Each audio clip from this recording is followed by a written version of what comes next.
In our earlier clips, we talked a little bit about how views are all generated from a single model. And I think in this video, you'll really get an understanding about that and you'll be able to wrap your head around that concept. So where we are right now is our basic 3D view that we selected in our previous clip.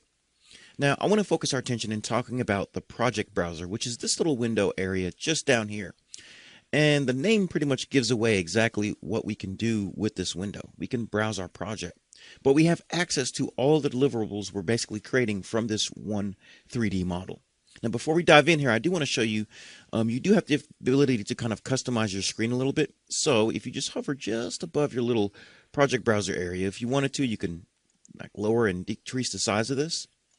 And you can also hover over the blue bar here with the bluish gray bar, do a left click, and you can dock this and set this over here on whatever side of the screen you'd like. So if you wanted to move this to, let's say this side of our project, I would just move it to the upper right hand corner here of my user interface, and we can drop it in there. And now we have the ability to kind of work in our workspace or draw area here and access our properties and our browser on this side.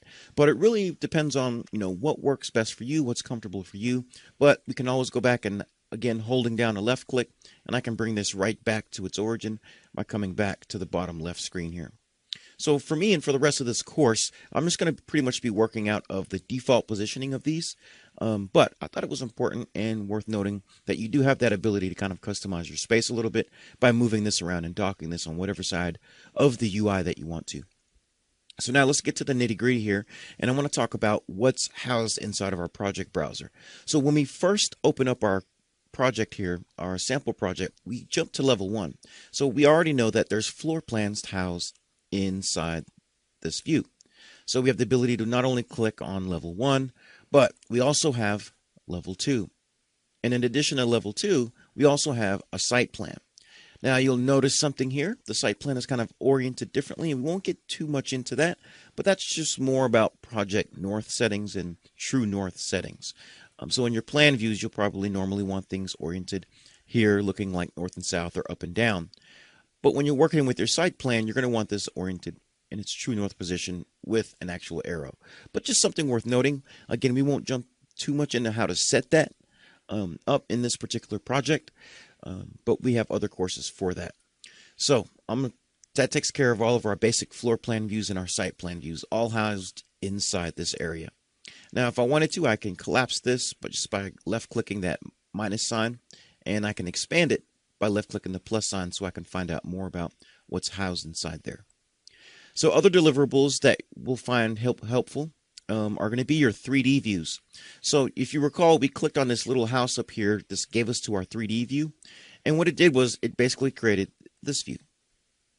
So anytime you see 3D housed inside these brackets, that's going to be your default 3D view here.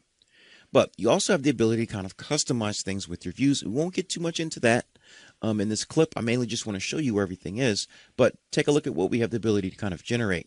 So again, views derived from your 3D model. Not only do you get your floor plans and your site plans, but we get these nice 3D views that we can create with a nice 3D camera. And we can control things like view depth and even the height of the camera to really give us that feel for what we want for each one of these scenes. All right, so I'm going to come back down there, and that takes care of our 3D views. Now, we also have the elevation section here.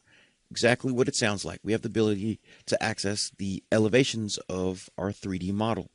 Now, you can see when I click on elevation, we have east, north, south, west. And I can actually come in here and actually work in elevation view and make changes if I wanted to. But you can see some of the annotation that's involved in here. We have our levels, and we even have our grid lines that are visible. Great thing is we also have hatch patterns that are visible in these views as well if we wanted them. So showing things like earth as well as concrete. But we have the ability to basically access all of our elevations of our 3D model.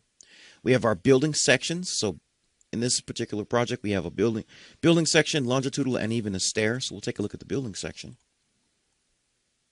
There, and you can see we can get a nice peek inside of our building here, our longitudinal section, and as well as our stair section. And this is a feature I really like when I first migrated over from AutoCAD to Revit, was I no longer really had to detail out my stairs and figure out what my rise and run is going to be based on the floor levels and things like that.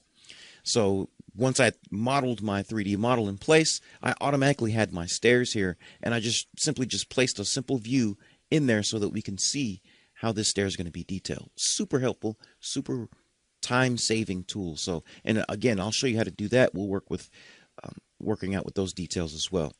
So other views are available to us in our project browser are going to be your basic sections. So here's your typical wall section here. The great thing about this shows, all your main connection points here, what's going on at the roof line, in this case here. And as you recall from our previous clip when we actually took a look at the wall and floor plan, we were able to adjust its detail level. So you can see here in a detail view, they actually changed this to a fine level so that we can actually see the true detail of how this particular area of the wall is going to be detailed. Same thing down here where where level 2 is connected. And we even have a plan down here for foundation in level 1. And again, these are all derived from your 3D model, so we're not going in here and sketching out all these individual elements. Once we build that 3D model, almost everything we need is in place. It's just a matter of setting up the views. All right, so now we also have an area for detail views here. So we can come to a main stair detail. That kind of zooms in on the stair a little bit better. There's even foundation details here, and also wall and roof. And as well, and also in this views, if you wanted to add color, you can simply do that by moving to a more consistent color, and you can actually have color-coded details here. So it really depends on what your standards are in your office. So we have renderings, which are basically those 3D views run through a render process basically, or the render engine here in Revit, and it's creating these nice views again with the 3D camera and that render engine. Really nice images to really help get the design intent across.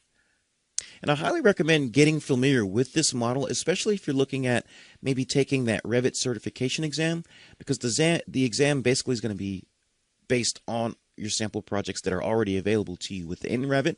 So the more comfortable you get with those, the more comfortable you're going to be taking that test in that exam setting. So we also have the ability to access schedules and also sheets. So let's take a look at schedules real quick. So if you recall, we looked at the site plan. So I'm going to jump to this planting schedule. So this planting schedule should be based off of the information and the model elements and all the families in our site plan. So you can see here we have type marks for each element. So it's T1 through T7 in this case. We even have the common name for each element, and we even get a count. So these schedules are really nice. And again, these are all derived off of your 3D model as well. So there's no going in and manually counting things in your project and then plugging it into a spreadsheet. You simply go to a view, put in some parameters and a little bit of information that you need for the types of elements that you want included in your schedule. And then like magic, you'll have a schedule generated. And we'll get into that as well. But take a look at this though. But this is definitely to kind of reinforce that it is derived off of views.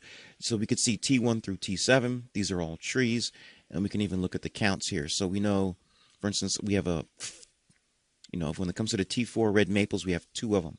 So to verify that, we can jump to our site plan view, which we looked at earlier.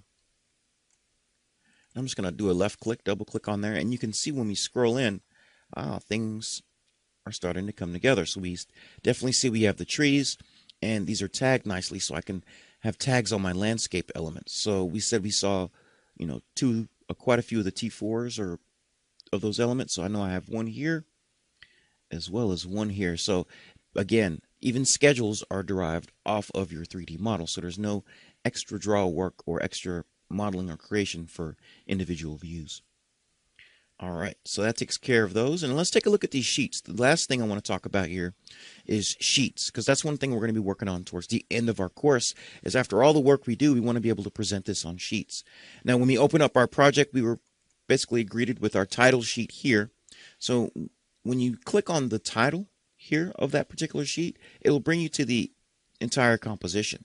But if I were to expand this out by left-clicking, I can then find each individual elements on my sheet here. So you can see I have a schedule and I have all my views.